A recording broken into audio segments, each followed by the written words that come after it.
Hey, are you a business owner, entrepreneur, or professional? If so, we want you to apply to be a featured guest on our show. My name is Adam Torres, and I host the Mission Matters series of podcasts. I've recorded over 3,000 episodes, and we are just getting started. How do you know if you'd be a good guest to be on the show? Well, only one way to find out, and that's to apply, but I'm going to let you in on a little secret. We want guests that have a story to tell, guests with a brand, a product, or a service that can benefit my audience of listeners. If this sounds like you, go to missionmatters.com and click on Be Our Guest to apply. I'd love to talk to you and get to know more about your story. Again, head on over to missionmatters.com and click on Be Our Guest to apply. All right, now let's get into the show. Hey, I'd like to welcome you to another episode of Mission Matters, your source for all things business. My name is Adam Torres. You can follow me on Instagram at AskAdamTorres. And if you'd like to apply to be a guest on the show, head on over to missionmatters.com and click on Be Our Guest to apply. All right, so today I have Vince Free on the line, and he's president and CEO over at Freeze Construction. Vince, welcome to the show. Hey, Adam, thanks for having me. Oh man, we're going to have some fun today. I can already tell in our pre-show. So I'm really excited to get into your journey as an entrepreneur, some of the things you've been able to accomplish. Sure. Freeze Construction, I mean, you guys are on fire, which I'm excited to talk about that too. And also, I think one of the unique things about your story is really how you've managed to carve out yourself as really an influencer in your space, which I know there's a lot of people listening to this that would love to do the same in their industries and in their spaces. So we'll talk about some of the ways that you were able to accomplish that and maybe some tips for them. So I guess the logical beginning point for us would be, the beginning. So how did you kind of get started on this path of business and entrepreneurship? Yeah. Thank you, Adam. Wow. Influencer. I never thought ever in my life someone would be like, hey, you're an influencer now. I'm like, I am. Okay. So I guess I don't even look at it like that, but man, I started in this industry right out of college in 2005, Midwest guy from Wisconsin. My dad worked in construction, laborer for the union doing concrete. My mom worked in a nursing home. So very blue collar. I kind of wanted to follow my dad's footsteps a little bit in the construction industry. And I had a buddy who I played hockey with who was able to get me in the cold storage construction space right out of college. So that's how I got into it. So tell us a little bit more about so you're getting out of college, you're just starting the first gig. Like what's that like? Because there's some younger viewers too listening, and they're like, Sure. They don't know if they're, first job, second job out of college, if they're on that right path. Like, what's that like? Yeah. So I'll kind of backpedal a little bit in regards to that because I'm the first person in my family history to go to college and graduate. Wow. And I remember playing hockey with a buddy, and it was my senior year, and he's like, hey, where are you going to college? And I'm like, I don't know. He's like, well, college, it's March. I mean, you need to figure that out. College starts, pretty soon here. You got to apply. And I'm like, where are you? I go, where are you going? He goes, well, I'm going to Whitewater. I'm like, that sounds good. They have a hockey team there. He's like, I think so. I'm like, I want to go there. So I applied to Whitewater and I got in, and then the reality hit when they're like, this is going to cost this much money to go to our school. And I'm like, oh, okay. So it was financial aid time and coming up with the money to pay for that. And I had another friend of mine who did a summer job as owning a franchise of a painting company. And it was called College Pro Painters. And he got me into that. And it was a great stepping stone of being an entrepreneur because we got to run our own franchise in a city and hire college kids to paint homes. So I learned how to estimate and budget projects and then obviously execute that. And my buddy sold it on me. He's like, you can make $30,000 in a summer. You should come do this. And I'm like, sounds great. I got to pay for college. Let's do it. And I remember my first summer, I think I made like $4,500 and I worked like 80 hours a week and learned a ton. But I said, you know what, I'm going to do this again because I learned a lot. So I did it the next summer and hit my goal that next summer and by working 30, 40 hours a week and just learning to work smarter. Wow. And so that was kind of the foundation of me getting into being an entrepreneur and really loving that space. and that afforded me the ability to pay for college, right? So from there, I started out of college working at a cold storage door company, a high-speed door company. And at that time, I wanted to give up the whole painting thing because I'm like, okay, yeah, I can make pretty good money or a good living being a residential home painter, but I'm not sure that's my path. So yeah. I went to work for a door company with my buddy. He's like, hey, you can be a regional manager and you're going to travel the United States selling this product. And I remembered when I interviewed for that company, I didn't even know what they did because I did exactly what you shouldn't do. And as you should, Google the company you're going to work for and find out more about what they do, so you can go into an interview, with knowledge of what they do. So you sound pretty intelligent in an interview with the guy. And I didn't do any of that. I walked in and he goes, "Do you know what we do?" And I'm like, "You guys sell doors." And that's all I knew. And I didn't know what kind. I didn't know the type. I had no idea. And quite frankly, I don't think he should have even hired me based on my interview. He must have saw something in me that I certainly didn't feel like I offered, but I got the job and that's all she wrote. It was from there. It was good. So from obviously running the painting business to now, on the road in sales, what did that experience teach you? Because that like selling on the road and doing those things, that's not an easy gig. No, it wasn't. And it was reality check. My first appointment on the road when I'm selling to maintenance managers and plant engineers, plant managers, and these guys are well seasoned in their 40s, 50s, 60s, 70s, and they're just a little bit more rough around the edges, and they're engineers, they're smart. So I'm going in there. Young guy just out of college, 21 years old, no facial hair. Look, I mean, it was literally one of the guys are like, "What bus dropped you off, son?" Like my first appointment, it was brutal. And I remember I was traveling with my boss at the time, and my first sales call, it was in California because I had covered Wisconsin, Illinois as my first territory, but he gave me the West Coast also because there was a huge gap there. He's like, "Hey, you don't mind flying out to California or the West Coast, once every 3-4 weeks and like kind of hitting up some of our accounts? I'll let you do that." I'm like, "I'm in. I would love to travel. I mean, traveling's great." And it was a sales call in California, and I butchered the sales call. And he's like, "Hey, why are your doors better than everyone else's?" And I kind of sat there and I'm like, "Well, we have this product. It's UMHW kick plates, and that way the forks can't penetrate the panel." And my boss is sitting there cross-eyed looking at me like, and I butchered the name of it. It's UMHW, and I just totally butchered it. The guy I was selling to knew I was screwing up left and right. He was nice about it. Needless to say, I did not get that order. But I learned a lot that day to really understand and learn more about our product and come in more educated. And the company I work for, they did a great job with that. Apparently not enough, but my first day at that company, 5 a.m., get your work boots on. You're working in the plant for like 3 months. We want you to learn how to build a product inside and out, every nut and bolt, so you know how to sell it.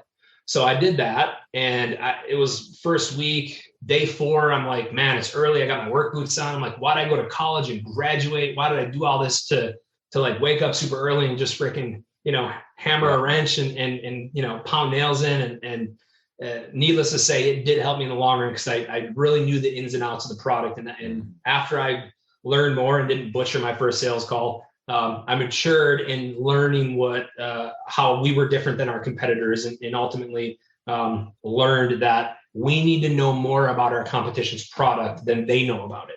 So we can have an educational conversation with these plant managers and engineers as to why our product was better. And, after a year, it got a lot easier. I got a lot more polished in my sales calls but definitely learned a lot. And it was a fun experience traveling and selling. And I mean, it was 2,000 miles a week on the road, 15 to 20 sales calls, Monday through Friday, every other week traveling. I mean, it was everything you would ever want out of college, right? Get to travel, check into hotels, grab a beer at the bar, just, live life on the road. It was fun, but exhausting after doing it for 5 years. It turned exhausting, you know? No, for sure. So what was next? So what was next on this path? Yeah. So I wanted to kind of branch out and get more into the construction aspect, right? Follow in the family footsteps, if you will. And there was an opening in the West Coast in California for a big general contractor design builder. And they're like, hey, we need a business development guy out there. We'd love to have you. I'm like, perfect. I get to move to California. That sounds great. My fiance at the time, which is not my wife, I'm like, hey, Jenna, we're going to move to California. And she's like, okay, and let's do it. So we literally packed up and moved out and moved into Orange County and started working for a big design build general contractor. So I did that for a couple of years, and it was fun.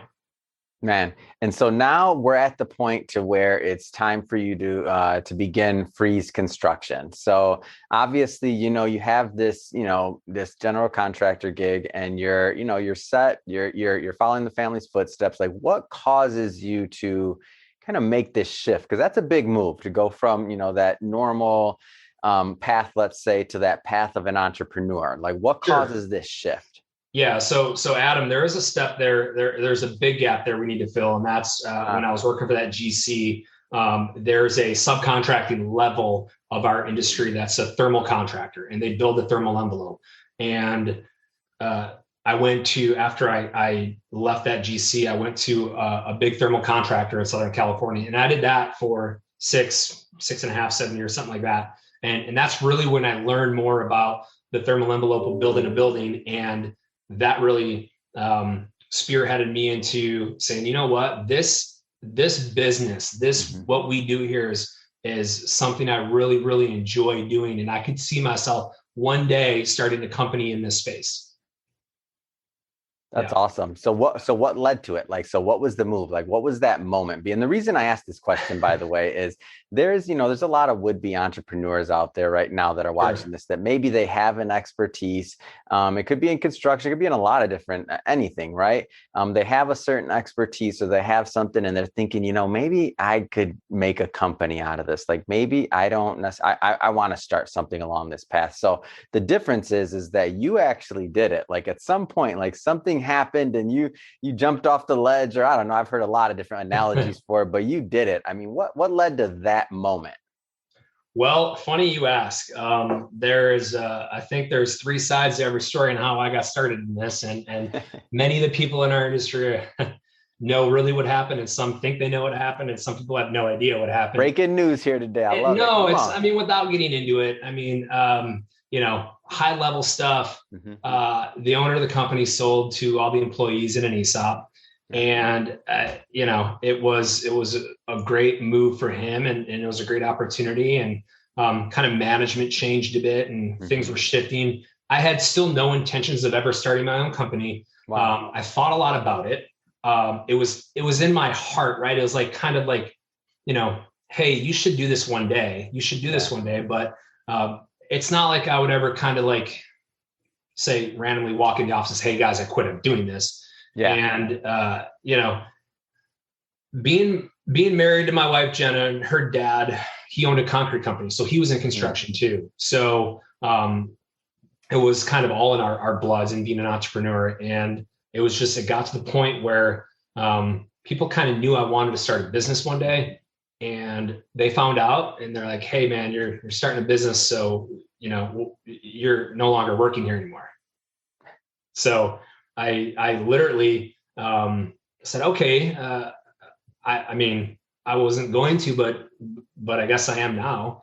Wow. So it was one of those things where, like, I guess bungee jumping, right? You can walk up to that ledge and sit there, and you can look down, and there's a good chance you're not just going to, a lot of people aren't going to make that jump, right? Some people need to be pushed. And maybe that was my push, because after I got pushed, I dodged a bunch of job offers from people in the industry. And at that time, it was great security blanket, because my wife and I, student loans to pay, we have a mortgage to pay in Orange County. The bills will keep coming in. And I remember walking through the front door, and right after I was let go from my company, and they said, and Jenna's like, what do you want to do? And I'm like, babe, we're going to start a company. And she goes, she kind of sits there and looks at me and she goes, let's do it. So Wow. that's all she wrote. And from there, I blacked out. Right. I mean, it was literally for how long was this blackout? 2 years? I still don't think I'm out of it yet. I mean, it's been nonstop working. You know, it was 16-hour days all through the weekend, developing a brand, developing really a name and how we want to be different, how we want to do things, and you know, getting the licenses in place to be a contractor and all these things, right? And I didn't have a crew, I didn't have field guys to perform any work yet. I wasn't a company yet, you know, but I just knew if I kept just building it, it would come. I mean, you have to have confidence that, you know, if your heart's in the right spot and the reason why you start a company is in the right spot, not for money. It's never about that. And it should never be about that. It should be, you know, really developing a team and culture and providing a product and service and whatever you're doing. It should be, you're passionate about it and you really think you can solve a problem and help people and make other people's lives easier, and, you know, hire people and watch them grow and earn money and make a living and all these things, right?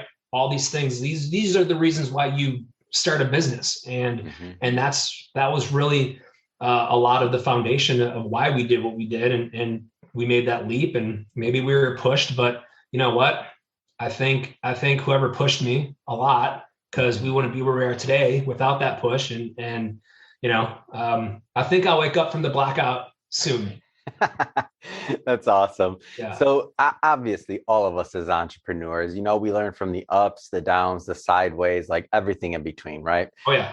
So if you could go back to that, you know, that Vince that was maybe just getting started again, and, you know, give him just that word of advice, or just like let him know about some things that are coming ahead, and what kind of things would you say in that discussion? Yeah, it would be slow down a little bit and ask for help. You know, I mean, it's one thing that people really need to understand. If they want to do anything in life, there's no reason you have to do it alone. Okay. If whatever path or whatever you want to do in life, there's always people out there that are willing to help. People's, you know, it's in their human nature to want to help people, right? So even if you're in a sales call and you got a client who's not buying from you and you're struggling with that, let's just use that as an example. Yeah. If you say, you know, Mr. Client, wonder if you can help me out. And you know what they're going to say? Sure. What do you got? Yeah. Right. Say, man, I haven't gotten an order from you yet. And I just, you know, can you help me out and tell me, is there something I could be doing different for you? Is there, you know, what could I be doing different? What do you need from me? I really want to work with you. Like, help me out. Let me know what I can do. They're probably going to give you the answer that you need to earn their business. Now, they could give you that business in a year. It might take 5 years to get that business, but if you ask for help, people will help you. So my advice is, whatever you do, you know, my advice to Vince back in 2019 is, hey man, continue to ask for help. And I did do that, probably not as much as I should have. I ask for help now a lot more than I did back then.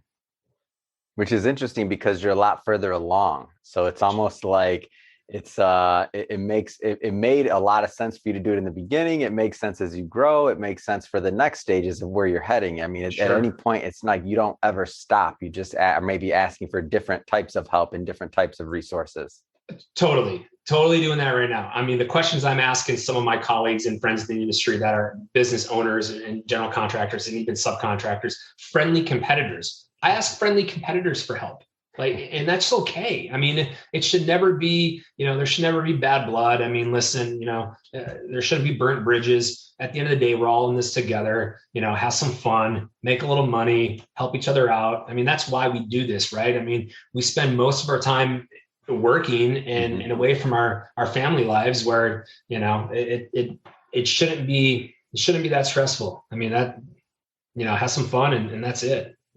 So let's talk a little bit more about the rise of Freeze Construction, because you guys are on fire. I mean, you're doing great. The company's growing. I mean, tell me a little bit more about the company and where you've been and where you're going.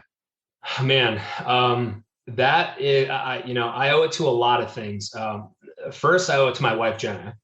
She does so much work behind the scenes, and, you know, Jenna's Jenna's mom has been retired now for a couple of years, and she has phenomenal business background, helping running their concrete business back in the day. So, wow. Use her a lot on stuff too behind the scenes, and they've all been great, right? All that support, and the industry itself, cold storage space and that construction space right now, from 2019 to 2020 to 2021. I mean, from 2019 to 2025, this space is set to grow by 246%. I mean, it's incredible. And I mean, I got to owe it to that, right? Like some of that too, that this is a demand. And what we do is niche. And if you have a good team and you just show up and do what you say you're going to do for the price you say you're going to do it for, the bottom line is, you're going to be successful, and people are going to be attracted to you, and they want to join your team. And we can only do as much business as we have guys in the field to install the product. Yeah. And, I don't know how it's happening, but we're gaining traction and attention from some field guys, and they, hey man, we like your team. We like your culture. We want to join the squad. And I'm all about giving everyone a shot. I mean, there's some people that don't work out. That's life, that happens, but we're growing organically that way. And it's been a very, very fast growth, almost like, pinch me, wake me up from this blackout. I mean, it's been, I got to contribute to that, and all of my general contractor friends out there that I have relationships with, personal relationships with, these guys are going out on a limb, trusting Vince Free is going to get this done for me, right? Because when you're a new company, for a general contractor to say, hey, we're going to hire you for a $2 million job, okay, and that's a big deal. You're a brand new company, like that's okay, sure, let's do it. And I have so many people that have taken a shot on me, and I got to thank them to the moon and back, because we do not exist without them. The guys in the field, our team, we do not exist without them too. And we certainly don't exist without my wife saying, let's do it. So, yeah. So let's talk. So you as an innovator and an influencer in your space, what do you attribute some of that to? Because you have carved a nice niche out there, made a name for what you're doing over at Freeze Construction. Like, what are some of the things that you attribute that to? Sure. So I'm pretty into social media. I like the idea of social media. It's free marketing, right? So when you're a new business, it's the most, inexpensive way to promote yourself. And one thing that I did when we launched the company is I didn't have anything to show people what we did. I didn't build anything yet. So I wanted to get Freeze Construction out there. And I knew that there's a ton of suppliers and vendors out there. Without them, we don't operate as a business. And some of these guys are they're rock stars, and they kick butt in their space. And I wanted to use this platform in the beginning of the company to get some social media posts on Instagram and LinkedIn. So I started a Industry Rockstars campaign, and I wanted to reach out to all the door suppliers and the spray foam suppliers and the panel vendors and everyone that I've done business with since 2005 that I owe a lot of my success to out there. And there's a ton of them. I started a Industry Rockstar campaign, and I would post like 1 or 2 a week and have a picture of them. Most of the time, I have an archive of photos where I was with them and we got a good photo together. I post it, I shared their story, their product, why they kick butt in this space. And I started that campaign, and that really helped launch Freeze Construction and gain more exposure. I think it's amazing. And it's such I don't want to say an easy thing to do, but it's simple. I mean, the idea is that you're creating a platform and that you're elevated. And really what you're doing is you're showing appreciation for the work of others, which who doesn't want to be appreciated for their work and what they're doing, especially when you do have with many of the individuals that you featured that long-standing relationship. Like you said, you have pictures of them, you have other things like that. I mean, like that, what kind of response did you receive from that campaign? Because people don't do this. They do not do what you just said. It makes sense. Everybody can nod their head and say, oh, that's great. Yeah, we'd like to do that. But you did it.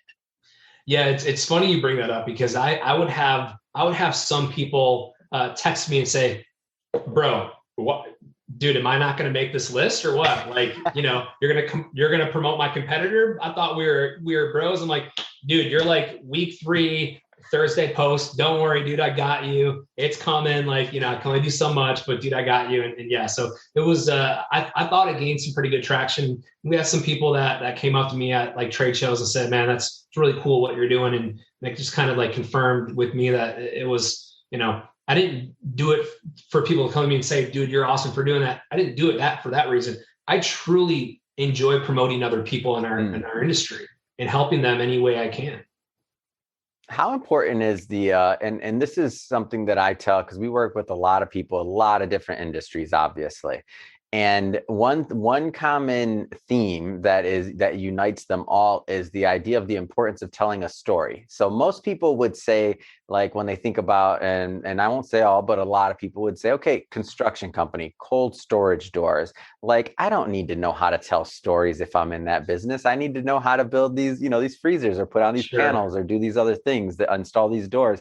I don't need to know how to be a storyteller, how to do something like that. Sure. So I love having you on here to talk to people and tell people and show them that you're an example of why. Like, how important is that storytelling, and how has that been in not just in building Freeze in your campaign, but just in life? Because I feel like it comes to you like naturally. That's a thing you do.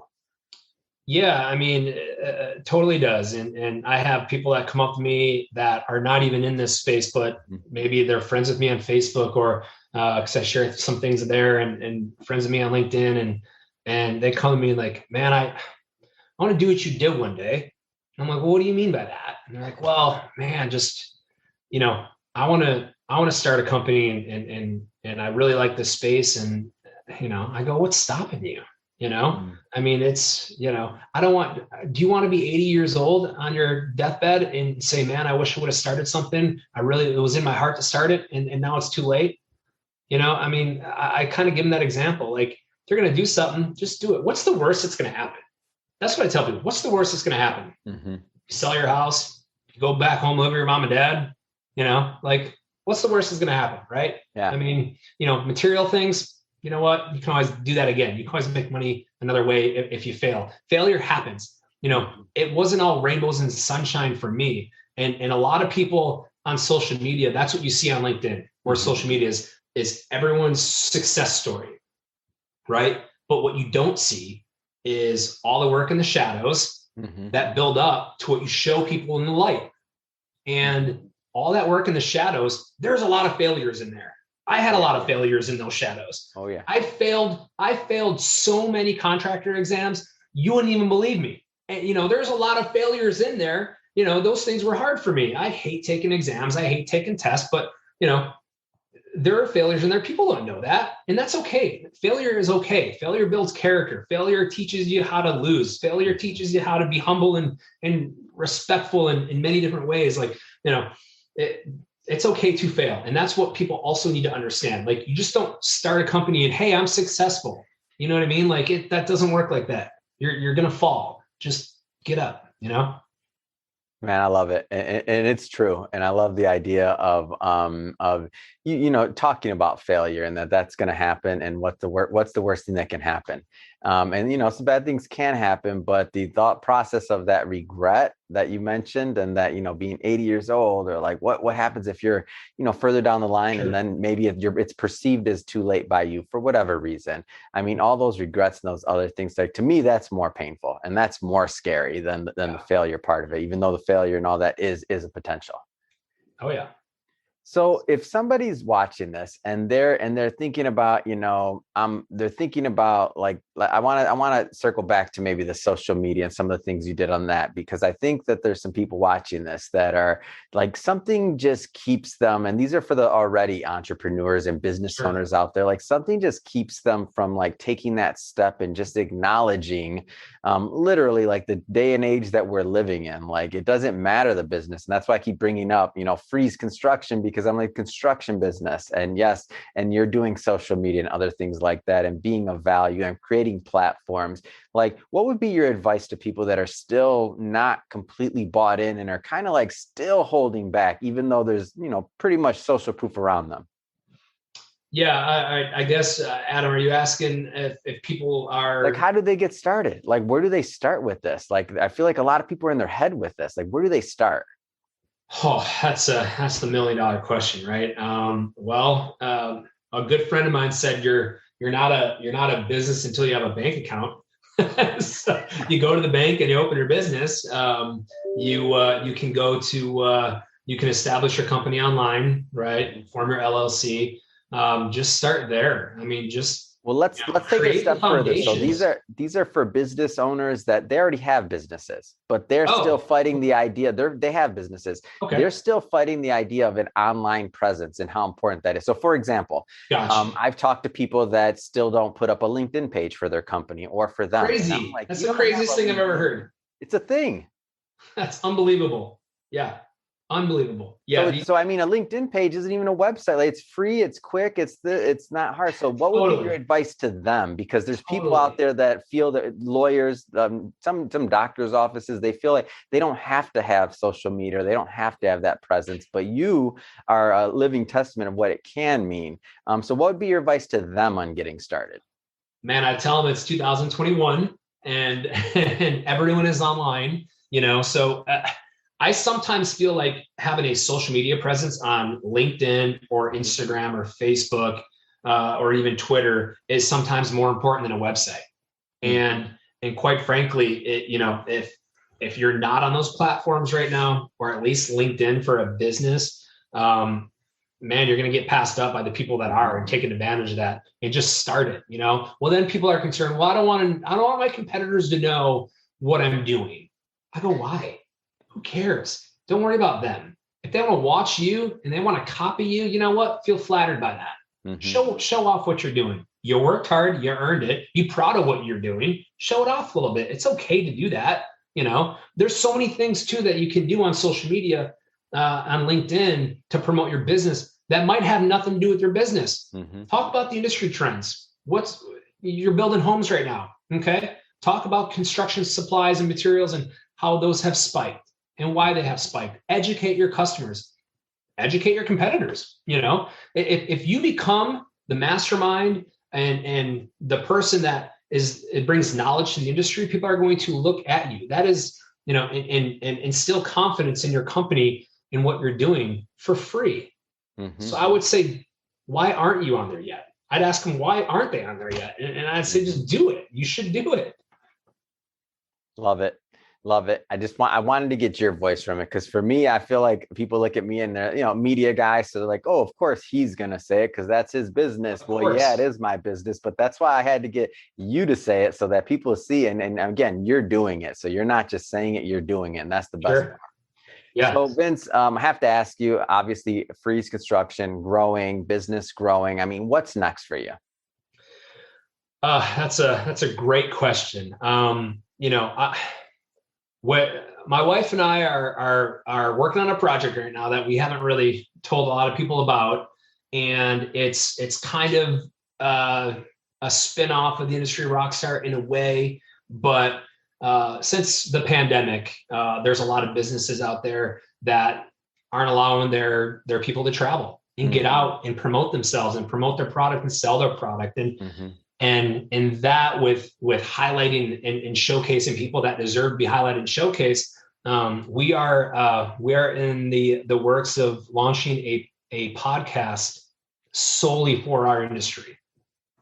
I'm so excited about this. And when you told me about this idea and what it's going to be and really creating that platform to showcase people in your industry, I'm like, and I thought about your last campaign that you did. And I thought about the power of what the podcast Sure. is going to do Yeah. because everybody Yeah. can listen to it. That's the best part. Like on the radios, anything else is not just on social media. So now through Apple, iTunes, Oh Spotify, yeah. like all that Yeah. other stuff, Google, I mean, Yep. it's like you'll be everywhere. So I'm pumped by this. And I Yeah, you think heard it first, man. I mean, this is breaking news. So it's people are like, Vince, you're crazy. You got this business and you're doing this and that. Like, how do you have time for that? I'm like, man, how would I not have time for something like this? No one's doing it. And it's going to shine light on so many good people out there in our space because, it's going to provide a platform for people to tell their story Mhm. and showcase their product, how they got in our industry, because it's a niche industry. Not a lot of people just build cold storage buildings, right? And we have a lot of fun at these trade shows, and we have a lot of stories to tell. And we kind of want to be a laid back, tell me about yourself, tell me your story. I mean, there's a lot of planning still with this. I mean, we're still creating the bones of what we are going to discuss, but the podcast is going to be called Cool Times Podcast. So yeah, we're planning on launching that in June. That's awesome. So are you ready for the calls? Like after you release that first episode and everybody's saying, hey, so when do I get to get on the pod? Like, are you ready for that? No, I'm not. I'm not ready for that yet. I don't even know what kind of attention we're going to get from it. I don't, it's not even about that. I have no idea if this thing is just going to die in 3 months or take off, or everyone's like, do we want to be on this? And who knows? I mean, we just really just are, one step at a time. We're kind of trying to just focus on, let's have some fun. Let's just do this and let it kind of just take off organically. And I'm not ready for those calls yet. I'm not ready for the mean tweets or texts saying, dude, why aren't I on this yet? I'm not ready for that yet. So, I mean, who knows if that's even going to happen? It's coming, Vincent. I'm excited to watch it happen. It's going to be fun. Sure. Maybe. It's going to be fun for me to watch. Oh yeah. Well, I hope you subscribe.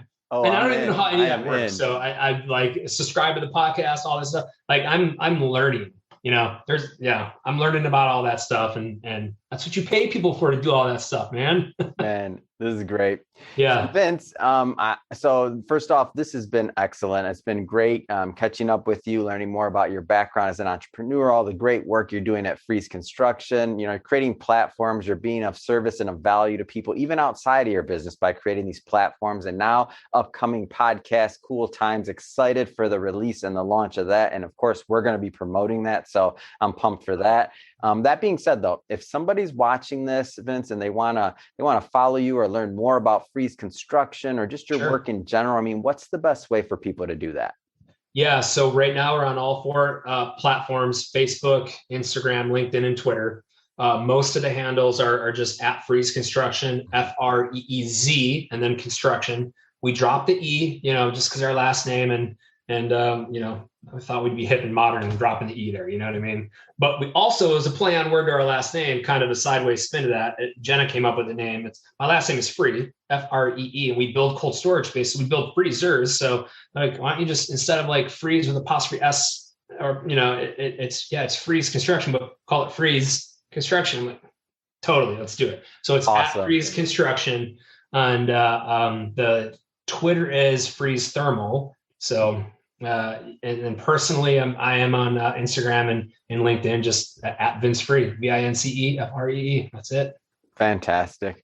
Well, Vince, really been a pleasure having you on the show today. And we'll put some of those handles, of course, in the show notes and all that, so that people can follow you and follow your progress and follow what you're doing. So thank you for that. And to the audience, as always, thank you for tuning in. Hope you got a lot of value out of this. Hope you learned a lot. If you did, don't forget, hit that subscribe button. Definitely want you to be a return viewer or listener, depending on where you're consuming this at. So appreciate your attention, of course. And Vince, thanks again for coming on the show. It's been a pleasure. Awesome. Thank you, Adam. I appreciate you.